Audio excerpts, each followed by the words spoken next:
400 কোটি টাকা দুর্নীতির অভিযোগে এইমাত্র সাবেক উপদেষ্টা আসিফ মাহমুদকে গ্রেপ্তার করা হয়েছে। এইদিকে সেনাপ্রধান কঠিন অ্যাকশন নিচ্ছেন। বিস্তারিত জানতে ভিডিওগুলো দেখতে থাকুন।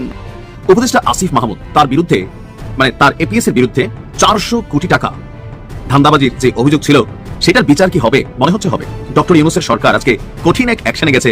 অনেকের মধ্যে টেনশন ঢুকে গেছে, ঘটনা কি হতে যাচ্ছে। মুজিব থেকে সজীব, উত্তরাধিকার থেকে উত্তরাধিকার, পরম্পরা থেকে পরম্পরা। আপনারা যে যত কথাই বলেন না কেন, রক্ত অনেক সময় কথা বলে। আপনারা যে যত কথাই বলেন না কেন, ডিএনএ অনেক সময় কথা বলে। আপনারা যে যত কথাই বলেন না কেন, পূর্বসূরীরা যে ধরনের আচরণ, যে ধরনের বৈশিষ্ট্য নিয়ে চলাফেরা করে, তার পরবর্তী প্রজন্ম যদি সুশিক্ষা পায়, সেই ক্ষেত্রে সেই ব্যক্তি কিংবা সেই প্রজন্মের মানুষ পূর্ববর্তী প্রজন্মের উত্তরাধিকার অর্থাৎ লেগেসি বহন করে। সজীব ওয়াজের জয় বঙ্গবন্ধু কন্যা শেখ হাসিনার একমাত্র পুত্র। সজীব ওয়াজের জয়কে কেন্দ্র করে বিভিন্ন লোকজন, বিশেষ করে বিরোধী মতের, বিরোধী দলের যারা আছেন, নানা সময় নানা ধরনের ব্যঙ্গ করেছেন। নির্বাচনের আর 30 দিনও বাকি নেই। যতই দিন ঘনিয়ে আসছে ততই রাজনীতির মাঠে বাড়ছে উত্তাপ, সন্দেহ আর কানাঘুষা। রবিবার সন্ধ্যায় রাষ্ট্রীয় অতিথি ভবন যমুনায় জামায়াতে ইসলামীর আমির শফিকুর রহমানের নেতৃত্বাধীন দলটির একটি প্রতিনিধি দল সাক্ষাৎ করেন অন্তর্বর্তী সরকারের প্রধান উপদেষ্টা ডক্টর মোহাম্মদ ইউনূসের সঙ্গে। এরই মধ্যে গণমাধ্যমের চাউর কোনো একটি বিশেষ দলের বিরুদ্ধে অভিযোগ জানাতেই নাকি যমুনায় হাজির হয়েছিলেন জামায়াতের নেতারা। দর্শক, একটি সাক্ষাৎকার সম্ভবত অনেক হিসাব নিকাশ পাল্টে দিতে পারে, অনেক হিসাব নিকাশ উল্টে যেতে পারে, অনেক ইকুয়েশন এখন নতুন করে আপনাকে তৈরি করতে হতেও পারে। গতকালকে থেকেই যে আলোচনাটা ছিল সারাদিন, যে আলোচনাটা আল জাজিরা থেকে এসেছিল, সেটা হচ্ছে যে আল জাজিরা ধারাবাহিকভাবে বাংলাদেশ বিষয়ক সাক্ষাৎকারমূলক অনুষ্ঠান করছে, যেখানে আমরা বাংলাদেশের প্রধান উপদেষ্টার প্রেস সেক্রেটারির সাক্ষাৎকারমূলক অনুষ্ঠানও দেখেছি প্রথম পর্বে। দ্বিতীয় কিস্তিতেই তারা উপস্থিত করেছে ক্ষমতাচ্যুত সাবেক প্রধানমন্ত্রী শেখ হাসিনার। আপনারা এই ভিডিওর টাইটেলেই বুঝতে পারছেন যে এই সাক্ষাৎকার থেকে বেশ বোমা ফাটানো কিছু ইনফরমেশন বের হয়েছে, যার মধ্যে একটা, শেখ হাসিনা আওয়ামী লীগ থেকে, রাজনীতি থেকে অবসর নিচ্ছেন। কিন্তু কেন হচ্ছে সেই প্রেক্ষাপট, কোন কোন ঘটনার ধারাবাহিকতায় সেই ব্যাপারগুলো এলো, সজীব ওয়াজের জয় আল জাজিরার সাংবাদিককে কিভাবে মোকাবেলা করলেন। মির্জা ফখরুল ইসলাম আলমগীরের একটা লাইন, সেই লাইনটা হচ্ছে এই সংস্কারের কথা বলে প্রচারণায় নেমেছেন প্রধান উপদেষ্টা। সংস্কারের কথা বলে প্রচারণাটা কি? তিনি জাতির উদ্দেশ্যে ভাষণ দিয়ে সংস্কারের পক্ষে ভোট দেওয়ার আহ্বান জানাচ্ছেন। ইউনূস সরকারের বারবার প্রতিশ্রুতি দেওয়া নির্বাচনের মাত্র 3 সপ্তাহ আগে বাংলাদেশ সেনাবাহিনীতে যে ব্যাপক রদবদল হতে যাচ্ছে, তাতে মনে হচ্ছে সরকারের রাজনৈতিক কৌশলে নতুন মাত্রা যোগ করা। আসসালামু আলাইকুম প্রিয় দর্শক, নতুন একটা ভিডিওতে সবাইকে স্বাগত। তো ইতিমধ্যে আপনারা অনেকগুলো ভিডিওর অংশবিশেষ দেখেছেন। তো দেখে নিশ্চয়ই বুঝতে পেরেছেন যে ভিডিওটা আসলে কতটা গুরুত্বপূর্ণ এবং আকর্ষণীয় হতে চলেছে। তো চলুন কথা না বাড়িয়ে সম্পূর্ণ ভিডিওটা দেখে আসি। দেখার আগে বলবো, যারা আমাদের চ্যানেলটি এখনও পর্যন্ত সাবস্ক্রাইব করেনি, দয়া করে সাবস্ক্রাইব করে দিন। যারা ইতিমধ্যেই সাবস্ক্রাইব করেছেন তাদের অসংখ্য ধন্যবাদ। তো প্রিয় দর্শক, চলুন কথা না বাড়িয়ে একটি লাইক দিয়ে সম্পূর্ণ ভিডিওটা দেখে আসি। মুজিব থেকে সজীব, উত্তরাধিকার থেকে উত্তরাধিকার, পরম্পরা থেকে পরম্পরা। আপনারা যে যত কথাই বলেন না কেন, রক্ত অনেক সময় কথা বলে। আপনারা যে যত কথাই বলেন না কেন, ডিএনএ অনেক সময় কথা বলে। আপনারা যে যত কথাই বলেন না কেন, পূর্বসূরীরা যে ধরনের আচরণ, যে ধরনের বৈশিষ্ট্য নিয়ে চলাফেরা করে, তার পরবর্তী প্রজন্ম যদি সুশিক্ষা পায়, সেই ক্ষেত্রে সেই ব্যক্তি কিংবা সেই প্রজন্মের মানুষ পূর্ববর্তী প্রজন্মের উত্তরাধিকার অর্থাৎ লেগেসি বহন করে। সজীব ওয়াজের জয় বঙ্গবন্ধু কন্যা শেখ হাসিনার একমাত্র পুত্র। সজীব ওয়াজের জয়কে কেন্দ্র করে বিভিন্ন লোকজন, বিশেষ করে বিরোধী মতের, বিরোধী দলের যারা আছেন, নানা সময় নানা ধরনের ব্যঙ্গ করেছেন। একটা প্রতিবন্ধী, একটা অটিস্টিক, ঠিকমতো বাংলা ভাষা উচ্চারণ করতে পারে না, ঠিকমতো বাংলায় কথা বলতে পারে না, সারা জীবন বেড়ে উঠেছে, বিশ্বের বিভিন্ন প্রান্তে, মার্কিন যুক্তরাষ্ট্রে পড়াশোনা করেছে, অনেক কথা বলেছেন। ইভেন আওয়ামী লীগের মধ্যে একটা বিশাল শ্রেণী আছে, এরাও সজীব ওয়াজের জয়কে নিয়ে বিভিন্ন ধরনের ব্যঙ্গ করে মন্তব্য করেছে। সজীব ওয়াজের জয় রাজনীতি পারে না, রাজনীতি শিখে নাই, তাকে দিয়ে রাজনীতি হবে না, সে কখনোই আওয়ামী লীগের রাজনীতির হাল ধরতে পারবে না, এই ধরনের অনেক কথা বলেছেন না। আমি নিজে ব্যক্তিগতভাবে সাক্ষী, আওয়ামী লীগের অনেক হাইকমান্ডের তথাকথিত বিশাল বিশাল নেতা, দৈত্যাকৃতির নেতা, তারাও বারবার বলেছে সজীব ওয়াজের জয়কে দিয়ে রাজনীতি হবে না। সজীব ওয়াজের জয় কি রাজনীতির কিছু বুঝে? তাকে দিয়ে কি আর কিছু হবে? বঙ্গবন্ধু কন্যা শেখ হাসিনা তিনি জেনে বুঝে সজীব ওয়াজের জয়কে সামনে আনেন নাই। কিন্তু 5 আগস্ট সরকার পরিবর্তনের পর এই সজীব ওয়াজের জয় প্রথম সামাজিক যোগাযোগ মাধ্যমে এসে বক্তব্য দিয়েছিলেন। তিনি প্রথমবার বলেছিলেন তারা রাজনীতি করবেন না, বাংলাদেশের মানুষের দায়িত্ব আপনারা নিতে পারেন, নিয়ে দেখেন আপনারা চালাতে পারেন কিনা। হতাশার জায়গা থেকে কিংবা একটা আক্ষেপের জায়গা থেকে কিংবা একটা মন খারাপের জায়গা থেকে তিনি কথাগুলো বলেছেন। কারণ এই জাতিকে বঙ্গবন্ধু কন্যা শেখ হাসিনা যা কিছু দিয়েছেন, এরপরেও এই জাতি বেঈমানের মতো, বিশ্বাসঘাতকের মতো বঙ্গবন্ধু কন্যাকে দেশ থেকে বাধ্য করেছে। এদেশের প্রত্যেকটা সেক্টরে আওয়ামী লীগ সরকারের নেতৃত্বে নেতৃত্বে যে অভূতপূর্ব উন্নয়ন সাধিত হয়েছে বাংলাদেশের স্বাধীনতা পরবর্তী ইতিহাসে কখনো এরকম উন্নয়ন কোন সরকার প্রধান করতে পারেন নাই। বঙ্গবন্ধু কন্যা শেখ হাসিনা করে দেখিয়ে গেছেন। এখন শেখ হাসিনার অনুপস্থিতিতে গত 15 মাসে বাংলাদেশ কিভাবে চলছে, বাংলাদেশে ঠিক কি কি ঘটছে, কি কি হচ্ছে আপনারা সব দেখতে পাচ্ছেন। বাংলাদেশ একটা ব্যর্থ রাষ্ট্র হিসেবে বিশ্বের মানচিত্রে সুপরিচিতি পেয়েছে এবং এটা সফল হয়েছে শুধুমাত্র সুদখোর ইউনূসের ক্ষমতা আর লালসার জন্য, বিএনপির অতিমাত্রা ইউনূসপ্রীতির জন্য। বাংলাদেশটা ধ্বংস হয়ে গেছে। সজীব ওয়াজেদ জয়কে কেন্দ্র করে যারা বিভিন্ন সময় ব্যঙ্গ করেছেন, যারা বিভিন্ন ধরনের কটূক্তি করেছেন, যারা বিভিন্ন ধরনের অশ্লীল ভাষায় গালমন্দ করেছেন, অটিস্টিক বলেছেন, এগুলো কিন্তু আমরা ভুলে যাইনি, আমরা কিন্তু মনে রেখেছি।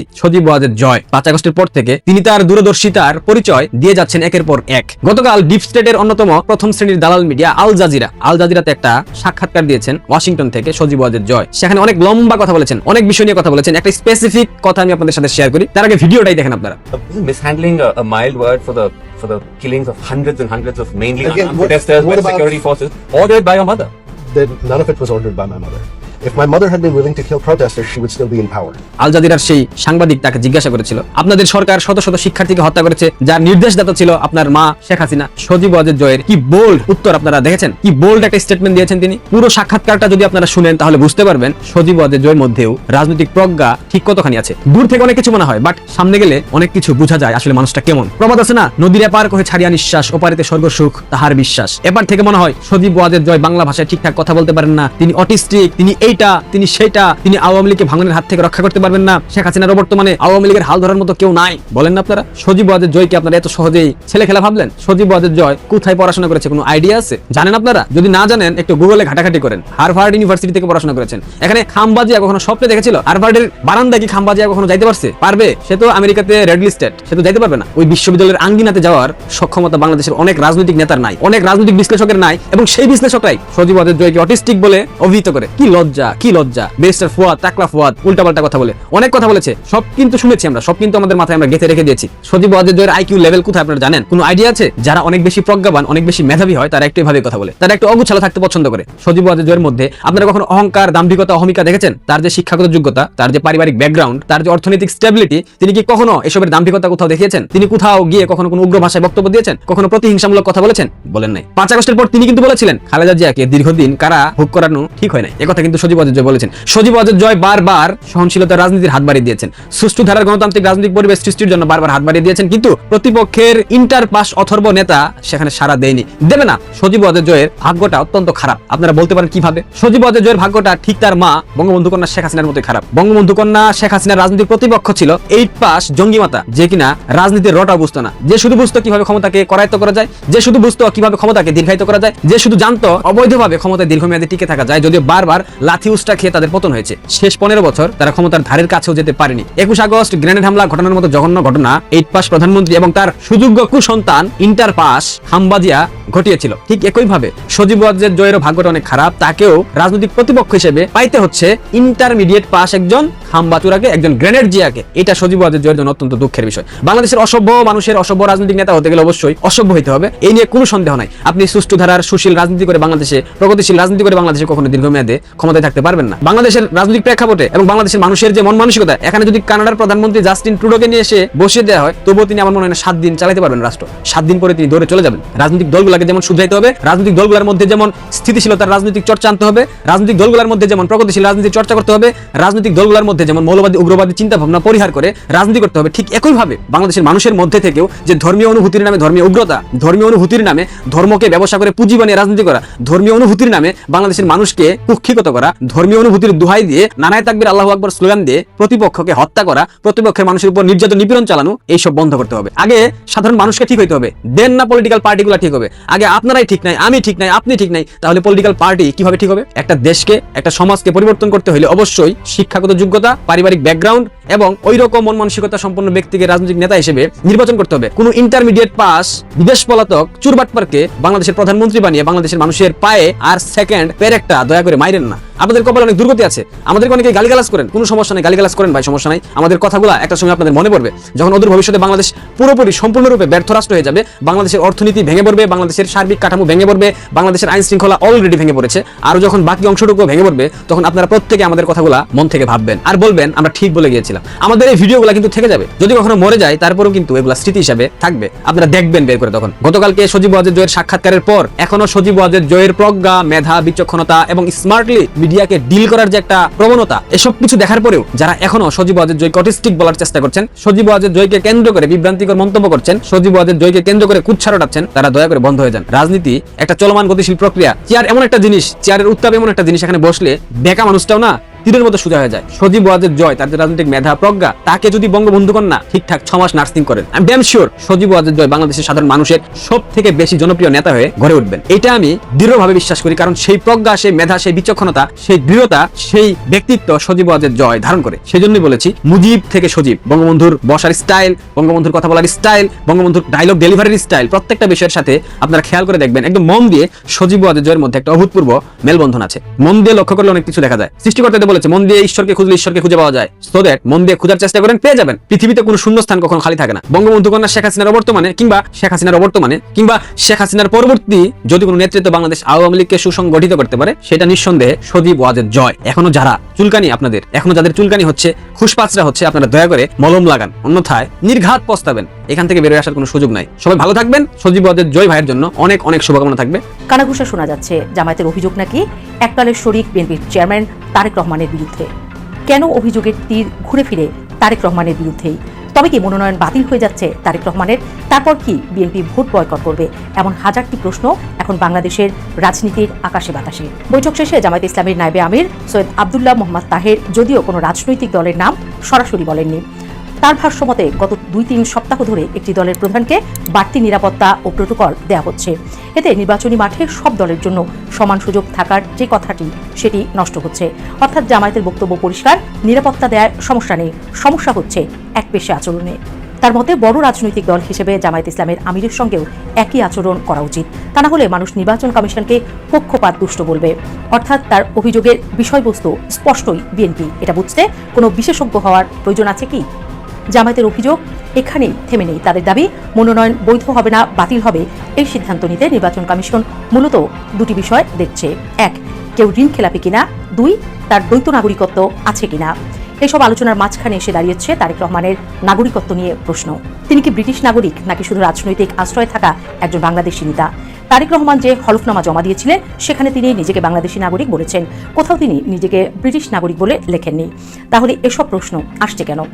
এর মধ্যেই সামাজিক যোগাযোগ মাধ্যমে চলছে ব্রিটিশ কোম্পানি হাউসে তার ব্রিটিশ পরিচয় লেখা, ট্রাভেল পাস আর পাসপোর্টের পার্থক্য, এই সব গল্প।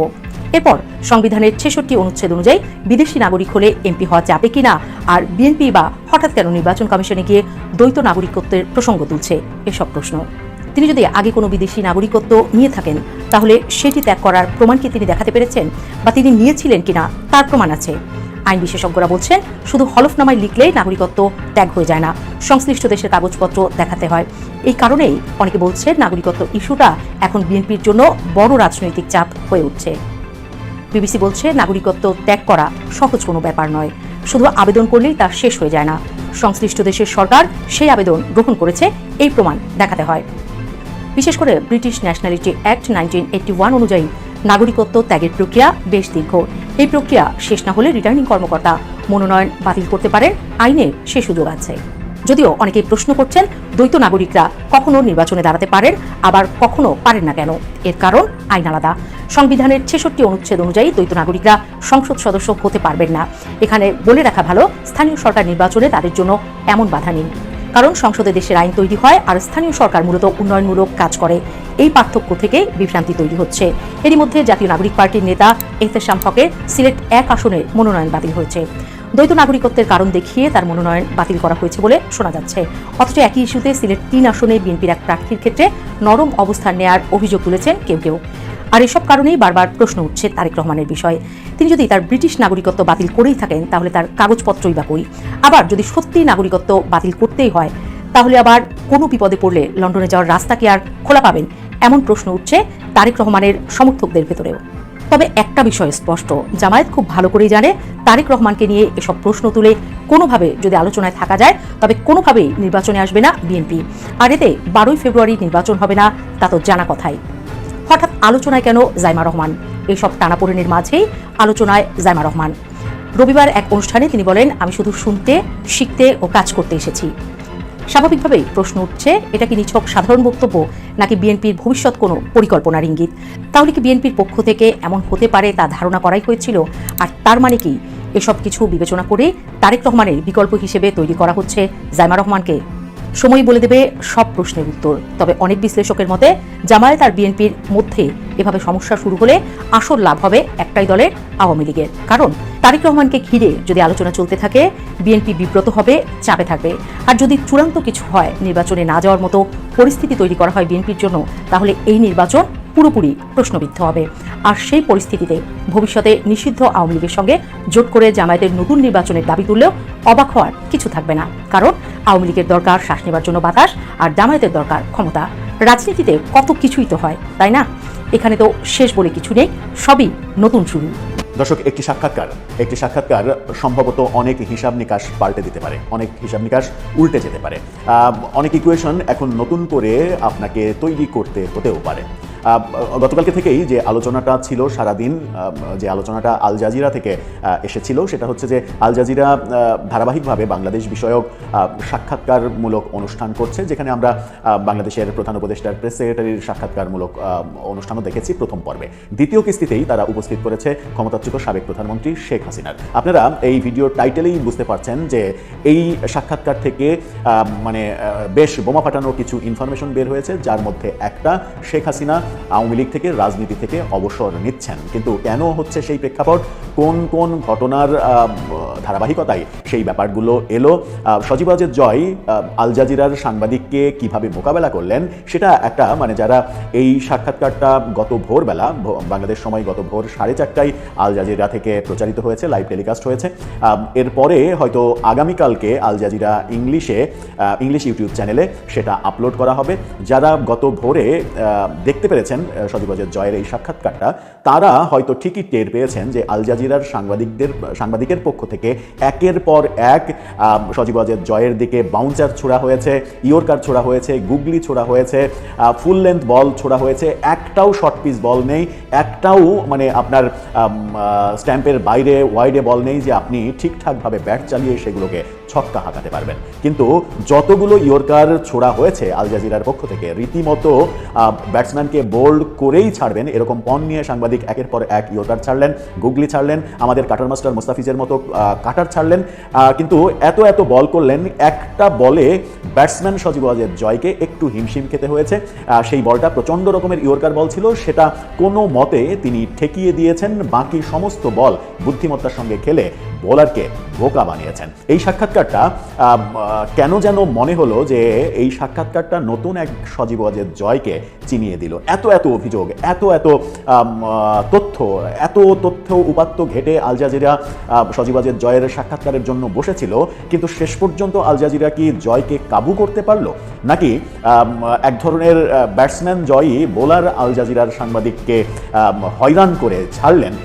সেই ব্যাপারটা একটা খুবই মানে দৃষ্টিনন্দন ব্যাপার হতে পারে যদি সাক্ষাৎকারটা আপনারা দেখেন। বহু অভিযোগের জবাব দিয়েছেন নিজের মতো করে, কোনো জবাব হয়তো আমার আপনার পছন্দ হবে, কোনো জবাব পছন্দ হবে না, এটাই স্বাভাবিক। কিন্তু সেখান থেকে আমরা অনেকগুলো তথ্য পেলাম, অনেকগুলো তথ্য তার দিকে যেগুলো ছুড়ে দেওয়া হলো, সেই ছুড়ে দেওয়া প্রশ্নের উত্তরগুলো স্বাভাবিকভাবে দিতে পারা একটা ক্ষমতাচ্যুত দলের প্রধানের ছেলে হিসেবে স্বাভাবিকভাবে সবগুলো উত্তরের মোকাবেলা করা, এটা কিন্তু একটা বড় ব্যাপার ছিল। কি বললেন সজীব ওয়াজেদ জয়, তার মায়ের অবসরের ব্যাপারটা সহ আরও অনেক বিষয় উঠে এসেছে এই সাক্ষাৎকারে। প্রায় 30-40 মিনিটের এই সাক্ষাৎকার অনুষ্ঠানে বহু কথা বলা হয়েছে, একটা সেকেন্ড গ্যাপ দেওয়া হয়নি। একটা প্রশ্ন থেকে আরেকটা প্রশ্নের মাঝে যে মানে নিঃশ্বাস নেওয়ার যে স্কোপটা, সেই স্কোপটা পর্যন্ত দেওয়া হয়নি। চলুন একটু জেনে দেখি সজীব ওয়াজেদ জয় আল জাজিরার সঙ্গে সাক্ষাৎকারে কি কথা বললেন, আর কোন একটা বিশেষ পয়েন্টে তিনি একটুখানি কাবু হয়ে গেলেন। থাকবেন পলিটিক্স। ছিলাম আল জাজিরায় সজীব ওয়াজেদ জয়ের সাক্ষাৎকার প্রচার করা হলো গত ভোরবেলা। আল জাজিরা বাংলাদেশের ডেমোক্রেসি নিয়ে, বাংলাদেশের সমসাময়িক প্রেক্ষাপট নিয়ে ধারাবাহিক সাক্ষাৎকারমূলক অনুষ্ঠান প্রচার করছে। প্রথম কিস্তিতে আমরা আমাদের প্রধান উপদেষ্টা প্রফেসর ইউনূসের প্রেস সেক্রেটারি শফিকুল আলমের সাক্ষাৎকার দেখেছি, তার অনেক কথা শুনেছি। এবার শেখ হাসিনা পুত্র সজীব ওয়াজেদ জয়কে তারা এনেছিল এবং জয়ের ইন্টারভিউ নেওয়ার জন্য আল জাজিরার টিম আমেরিকায় জয়ের বাড়িতে গিয়েছিল। এই ইন্টারভিউটা নেওয়া হয়েছে জয়ের আমেরিকার যে বাড়ি, সেই বাড়িতে। সেখানে তুমুল তুমুল বাগবিতণ্ডা হলো সাংবাদিক এবং জয়ের মধ্য দিয়ে। সেই বাগবিতণ্ডা মানে দেখার মতো একটা বাগবিতণ্ডা। আক্রমণ করা হচ্ছে, আক্রমণের জবাব দেওয়া হচ্ছে, প্রতি উত্তর দেওয়া হচ্ছে, আবার পাল্টা আক্রমণ করা হচ্ছে। ইন্টারভিউয়ের মজাই আসলে এখানে। ইমেলে ইন্টারভিউ নেওয়া কিংবা লিখিত প্রশ্ন দিয়ে সেই প্রশ্নের উত্তর নেওয়াতে আসলে কোনো মজা নেই, আবার সেগুলো পড়ে কিংবা দেখেও কোনো মজা নেই, যেমন মজা আছে এরকম লাইভ ইন্টারভিউতে। সজীব ওয়াজেদ জয়ের সঙ্গে আল জাজিরার সাংবাদিকদের এই তুমুল তর্কযুদ্ধে যে সকল বিষয়গুলো আসলো সামনে সেগুলো নিয়ে একটু আলাপ করব। সেই সাক্ষাৎকারের একটা ছবি আপনারা দেখে নিতে পারেন। সেই দুজন মুখোমুখি বসে কথা বলছেন এবং দুজনেরই মানে পোস্টটা একই রকম। দুজনই পায়ের উপরে পা তুলে যেন দুই ব্রিটিশ সামনাসামনি কথা বলছে কিংবা দুই আমেরিকান সামনাসামনি কথা বলছেন, এরকম একটা ভাব তাদের মধ্যে ছিল। যে প্রসঙ্গগুলো আসলো তার মধ্যে আসলো জুলাই আন্দোলনে গুলি চালানোর নির্দেশের কথা। জুলাই আন্দোলন যেটা হলো সেখানে শেখ হাসিনা গুলি চালানোর নির্দেশ দিয়েছিলেন, সেই নির্দেশ দেওয়ার কথা আসলো। সজীব ওয়াজেদ জয় তিনি বলতে চাইলেন যে তার মা গুলি চালানোর নির্দেশ দেননি। খণ্ডিত অডিও প্রচার করা হয়েছে, অর্থাৎ গুলি চালানোর নির্দেশের যে অডিও প্রচার করা হয়েছে সেটা নাকি খণ্ডিত অডিও, যার পুরো অডিওটা তার কাছে সংরক্ষিত রয়েছে। আল জাজিরা যদি চায় তাহলে পুরো অডিওটা আল জাজিরাকে তিনি দিতে পারেন। সেটা শুনলে ভুলটা ভেঙে যাবে যে আদতে শেখ হাসিনা কি বলতে চেয়েছেন, কি বোঝাতে চেয়েছেন, আর ওই খণ্ডিত কাটপিস দিয়ে কি বোঝানো হয়েছে। সজীব ওয়াজেদ জয় বলতে চাইলেন যে তার মা কখনোই গুলি চালানোর নির্দেশ দেয়নি। তিনি বলছেন যে তিনি বলেছেন এগেনস্ট মিলিটেন্ট ব্যবস্থা নিতে, অর্থাৎ মিলিটেন্ট যে অ্যাক্টিভিটিস ছিল সেই অ্যাক্টিভিটিসের বিরুদ্ধে ব্যবস্থা নিতে। অর্থাৎ যারা থানা আক্রমণ করছে, থানা পুড়িয়ে দিচ্ছে, কিংবা পুলিশকে আক্রমণ করছে, পুলিশকে মেরে ফেলছে, কিংবা সরকারি বিভিন্ন জায়গায় আগুন দিয়ে দিচ্ছে, তাদেরকে যদি স্বাভাবিকভাবে প্রতিহত করা না যায় তাহলে তার পুলিশ তাদেরকে যেন যে কোনোভাবে প্রতিরোধ করে, সেরকম একটা নির্দেশনা দিয়েছিলেন, যেটা তিনি বলতে চাইলেন সেটা আইনের মধ্যে, আইনের ব্যত্যয় নয়। এবং তিনি যেটা মজার ব্যাপার যেটা বলার চেষ্টা করলেন, দাবি করছেন, সেটা হচ্ছে শেখ হাসিনা যদি হত্যার নির্দেশ দিতেন, সত্যি সত্যি যদি হত্যার নির্দেশ দিতেন, তাহলে আজকে পর্যন্ত তিনি প্রধানমন্ত্রী থাকতেন, তিনি ক্ষমতাচ্যুত হতেন না। তিনি সেই হত্যার নির্দেশটা দেননি বলে, তিনি অনেক ক্যাজুয়ালিটি যেন না হয় সেটা চেয়েছেন বলেই তিনি আজকে প্রধানমন্ত্রী নেই, সেই দাবি জয় করলেন। জয় বললেন জাতিসংঘের যে রিপোর্ট 1400 জন মারা যাওয়ার যে রিপোর্ট, সেই রিপোর্ট একটা বায়াসড রিপোর্ট, সেই রিপোর্টের কোনো গ্রহণযোগ্যতা নেই। সেটা একটা পরিকল্পিত রিপোর্ট। সরকার, প্রফেসর ইউনূস সরকার থেকে যে তথ্য দেওয়া হয়েছে সেই তথ্যই জাতিসংঘ প্রচার করেছে। জাতিসংঘ কোনো পক্ষের কোনো কথা শুনেনি। আওয়ামী লীগের সঙ্গে কথা বলেছে, কিন্তু আওয়ামী লীগের কোনো কথা তাদের রিপোর্টে দেয়নি। এমনকি জাতিসংঘ যে 15ই আগস্ট পর্যন্ত বলেছে যে 1400 জন মারা গেছে, সেই 15ই আগস্ট পর্যন্ত যদি ধরা হয় তাহলে 5 থেকে 15ই আগস্ট পর্যন্ত এই সময়ে যে মানুষগুলো মরল, 500-600 মানুষগুলো মরল, তিনি 500-600 কিভাবে বলছেন সরকারের গেজেটে তো এখন পর্যন্ত মৃতের সংখ্যা 800 দেখানো হচ্ছে। সুতরাং আরও 600 জন মারা গেছে, আরও 600 জন সেটা 5 আগস্ট থেকে 15 আগস্ট পর্যন্ত মারা গেছে। এই 600 জন কারা, এই 500-600 জন কারা, তার কি হিসাব নিয়েছেন? যদি আপনি নিরপেক্ষভাবে বিচার করেন তাহলে দুই পক্ষেরই তো বিচার করতে হবে। যদিও আন্দোলন চলাকালীন যে মৃতের সংখ্যা, সেই মৃতের ব্যাপারেও তিনি বলেছেন যে এখানে তৃতীয় পক্ষ ঢুকেছে, নানাভাবে নানা রকমের উইপেন ব্যবহার করা হয়েছে, সেই ঘটনা ঘটেছে। কিন্তু জাতিসংঘ 1400 জনের যে হিসাব দিয়েছে সেটা 15ই আগস্ট পর্যন্ত দিয়েছে। তাহলে 15ই আগস্ট পর্যন্ত কারা মারল সেই প্রশ্ন তিনি করেছেন। তখন তাকে পাল্টা বাউন্সার ছোড়া হয়েছে। জাতিসংঘের রিপোর্ট বাদ দেন, বিবিসি যে অনুসন্ধানী রিপোর্ট করলো, আল জাজিরা যে অনুসন্ধানী রিপোর্ট করলো, সেগুলোও কি বায়াসড? সজীব ওয়াজেদ জয় দাবি করছেন যে সেগুলোও বায়াসড। বিবিসি এবং আল জাজিরার যে রিপোর্ট, সেই রিপোর্ট দুটো বায়াসড রিপোর্ট, পক্ষপাতমূলক রিপোর্ট। তিনি বলছেন যে তাকে প্রশ্ন করা হয়েছিল যে আবু সাইদ যে চরিত্রটা বিখ্যাত হয়েছে জুলাই আন্দোলনে, যার মৃত্যুর কারণেই আন্দোলনটা আরও বেশি বেগবান হয়েছে, সেই আবু সাইদ সম্পর্কে তিনি বলছেন আবু সাইদ গুলিতে মারা যায়নি, পুলিশের গুলিতে আবু সাইদ মারা যায়নি। এবং আবু সাইদ মারা যাওয়ার পর তবুও আমার মা তাদের পরিবারের সঙ্গে দেখা করেছে, তাদেরকে ডেকেছে, তাদেরকে সমস্ত ধরনের আশ্বাস দেওয়া হয়েছে এর বিচার হবে। এবং আমার মা কিন্তু বিচার বিভাগীয় তদন্ত কমিশন গঠন করে দিয়েছিল। তাহলে প্রশ্ন হচ্ছে যে এই সরকার এসে সেই বিচার বিভাগীয় তদন্ত কমিশনের কার্যক্রম বন্ধ করে দিল কেন, সেটা চলতে দিল না কেন, এই পাল্টা প্রশ্ন তিনি করেছেন।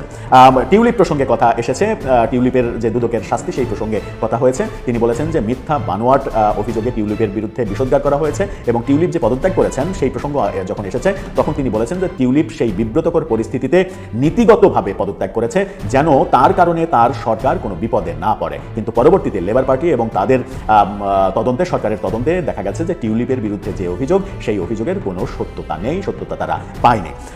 তিনি একটা ব্যাপারে যেটা বলছিলাম যে একটা ইয়র্কারে তিনি অনেকটা পরাস্ত হয়েছেন বলে আমার কাছে ব্যক্তিগতভাবে মনে হয়েছে। সেটা হচ্ছে আল জাজিরা থেকে প্রশ্ন করা হলো যে আপনাদের একজন মন্ত্রী তার আমেরিকা লন্ডনে 350-রও বেশি বাড়ি, সেই বাড়ির অর্থের উৎস কি, যে অভিযোগটা এসেছে। সজীব ওয়াজেদ জয় তখন কিছুটা বিব্রত বোধ করেছেন এবং বলেছেন যে এটা তাদের পারিবারিক ব্যাপার, এটা তাদের পৈতৃক ব্যাপার হতে পারে, এই ব্যাপারগুলো তার পার্সোনাল ব্যাপার, এই ব্যাপারের সঙ্গে বর্তমান মানে শেখ হাসিনার সরকারের কোনো সম্পর্ক নেই, কিংবা আমার মা তাকে বলেনি যে তুমি ওখানে যে বাড়ি কিনো, ওখানে যে এই করো, সেটা আমার মা বলেনি। পাল্টা প্রশ্ন ছিল যে আপনি কি বলতে চাচ্ছেন যে এটা তার পারিবারিক মানে ইয়ে দিয়ে, টাকা দিয়ে এটা কেনা হয়েছে? তখন তিনি বলছেন যে এটা তিনি কি করেছেন না করেছেন তার ব্যাপার, তার ব্যক্তিগত ব্যাপার, যদি তিনি দোষী হন তাহলে তার তদন্ত করে বিচার হোক, সমস্যা নেই, কিন্তু আমার মায়ের মূল লক্ষ্য ছিল দেশের উন্নয়ন এবং দেশের অবকাঠামোর দিকে মনোযোগ দেওয়া এবং অবকাঠামো তৈরিতেই তিনি ব্যস্ত ছিলেন। এই জায়গায় মনে হয়েছে যে প্রপার উত্তরটা বোধহয় আসলো না, এই একটি জায়গাতেই প্রপার উত্তরটা আমি অন্তত ব্যক্তিগতভাবে খুঁজে পাইনি। এরপরে যেটা এসেছে সেটা হচ্ছে যে সজীব ওয়াজেদ জয়ের বিরুদ্ধে অভিযোগ এসেছে যে আপনি অনেক টাকার মালিক হয়েছেন, বাংলাদেশ থেকে প্রচুর সম্পদ এনেছেন, এনে এখানে সম্পদের পাহাড় গড়েছেন, এই অভিযোগ রয়েছে। সজীব ওয়াজেদ জয় বলেছেন যে আপনি যেখানে বসে থেকে আমার সাক্ষাৎকার নিচ্ছেন, এই বাড়িটি আমেরিকায় একমাত্র আমার সম্পদ, আপনি ইনভেস্টিগেশন করে দেখতে পারেন যে আমেরিকায় আর কোনো সম্পদ আমার আছে কিনা।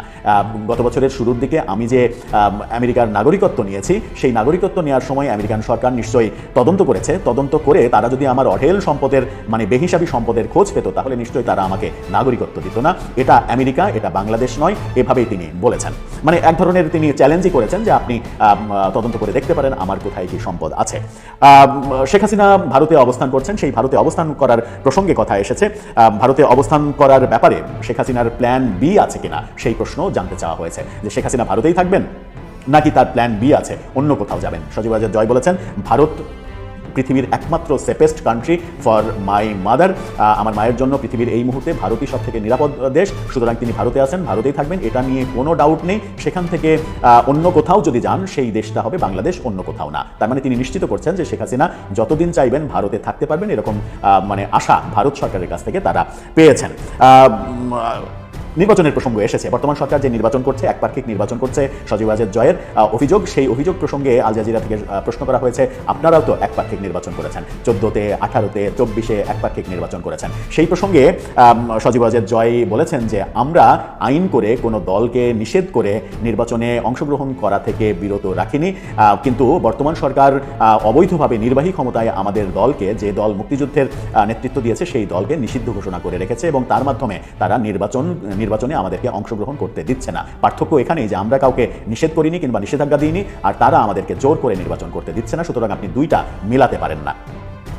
দল নিষিদ্ধ করার কারণ প্রসঙ্গে এসেছে যে আওয়ামী লীগকে যে নিষিদ্ধ করা হয়েছে, আওয়ামী লীগের কার্যক্রম যে নিষিদ্ধ করা হয়েছে, এটার দায় অনেকটা সজীব ওয়াজেদ জয়ের, এটা বলা হয়েছে আল জাজিরার পক্ষ থেকে, যে এটা মূলত আপনাদের কারণে এবং বিশেষ করে আপনার কারণেই এই ঘটনাটা ঘটেছে। কারণ আপনি রয়টার্সকে সাক্ষাৎকারে বলেছেন যে নির্বাচন করতে না দিলে সহিংসতা হবে, ঢাকা শহরে সহিংসতা সৃষ্টি করা হবে। এই অভিযোগ যখন করা হয় তখন তিনি বলেছেন আমি বলেছি আওয়ামী লীগের নির্বাচনে অংশগ্রহণের ব্যাপারে যদি কোনো সহিংস প্রতিবন্ধকতা তৈরি করা হয়। তো প্রিয় দর্শক, আশা করছি সম্পূর্ণ ভিডিওটা মনোযোগ দিয়ে দেখেছেন। দেখে কি বুঝলেন, কি জানলেন, আপনাদের গুরুত্বপূর্ণ মতামতগুলো আমাদের কমেন্ট বক্সে জানিয়ে দিন। পারলে ভিডিওটা শেয়ার করে অন্যকে দেখার সুযোগ করে দিন। আবারও বলছি, যারা আমাদের চ্যানেলটি এখনও পর্যন্ত সাবস্ক্রাইব করেননি দয়া করে সাবস্ক্রাইব করে দিন, যারা ইতিমধ্যেই সাবস্ক্রাইব করেছেন তাদের অসংখ্য ধন্যবাদ। তো প্রিয় দর্শক, আজকের মতো এ পর্যন্তই, দেখা হবে পরবর্তী কোনো নিউজে। ততক্ষণ সবাই ভালো থাকবেন, সুস্থ থাকবেন, আল্লাহ হাফেজ।